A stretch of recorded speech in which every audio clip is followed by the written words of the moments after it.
September 22 മുതൽ നമ്മുടെ നാട്ടിൽ GST ഒരുപാട് മാറ്റങ്ങൾ വന്നിട്ടുണ്ട്.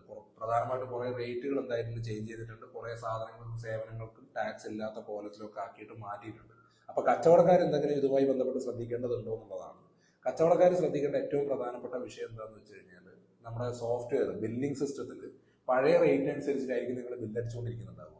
അപ്പോൾ സെപ്റ്റംബർ 22 മുതൽ ഈ കച്ചവടക്കാർ ഡീൽ ചെയ്യുന്ന സാധനങ്ങൾക്കോ സേവനങ്ങൾക്കോ റേറ്റ് ചേഞ്ച് വന്നിട്ടുണ്ടെങ്കിൽ ഇത് നിങ്ങളുടെ ബില്ലിംഗ് സോഫ്റ്റ്വെയറിനും കൂടി ആഡ് ചെയ്യാൻ വേണ്ടിയിട്ട് ശ്രദ്ധിക്കുക. അത് സെപ്റ്റംബർ 21 മുമ്പ് ചെയ്യുന്ന രീതിയിൽ പ്ലാനിങ് നടത്തുക. വളരെ ഇമ്പോർട്ടൻ്റ് ആണ്. കാരണം ഏതെങ്കിലും കസ്റ്റമേഴ്സ് ചിലപ്പോൾ ഇതൊക്കെ കൃത്യമായിട്ട് വാച്ച് ചെയ്യുന്ന ആൾക്കാരൊക്കെ ഉണ്ടാവും. അതുമായി ബന്ധപ്പെട്ട് നിങ്ങൾ ബില്ലിങ്ങിന് കാര്യമായ രീതിയിൽ മാറ്റം വരുത്തിയിട്ടില്ലെങ്കിൽ സ്വാഭാവികമായിട്ടും അത് അവരൊരു ഇഷ്യൂ ഉണ്ടാക്കി മാറ്റും. കൺസ്യൂമർ കേസും കാര്യങ്ങളൊക്കെ ആയിട്ട് പോകാനുള്ള സാധ്യതകളുണ്ട്. അപ്പൊ അത് ഒഴിവാക്കാൻ വേണ്ടിയിട്ടാണ് ഇത് പറഞ്ഞത്.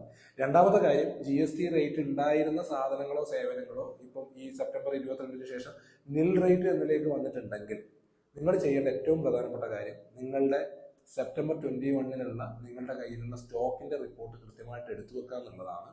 ആ റിപ്പോർട്ടിനനുസരിച്ചുള്ള ഇൻപുട്ട് നിങ്ങൾ സർക്കാരിന് എന്ത് ചെയ്യേണ്ടി വരും, തിരിച്ചടക്കേണ്ടി വരും. അപ്പോൾ വളരെ കൃത്യമായിട്ട് ശ്രദ്ധിക്കുക.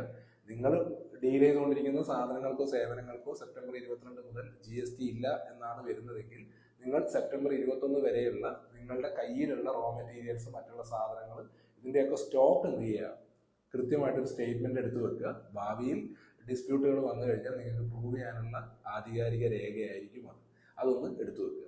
മൂന്നാമത്തെ കാര്യം, ഈ റേറ്റിന് മുമ്പും ശേഷമുള്ള കാര്യങ്ങൾ കൃത്യമായിട്ട് ഡീൽ ചെയ്യാൻ വേണ്ടിയിട്ട് എല്ലാ കച്ചവടക്കാരും, സാധനങ്ങൾ ഡീൽ ചെയ്യുന്ന എല്ലാ കച്ചവടക്കാരും ഒരു സ്റ്റോക്ക് റിപ്പോർട്ട് എടുത്തു വെച്ചാൽ ഭാവിയിൽ നിങ്ങൾക്ക് ഗുണം ചെയ്യും. ഈ വിവരം കച്ചവടക്കാർക്കൊന്ന് ഷെയർ ചെയ്യുക. ഇതുപോലെയുള്ള കാര്യങ്ങൾ അറിയാൻ വേണ്ടിയിട്ട് പേജ് ഫോളോ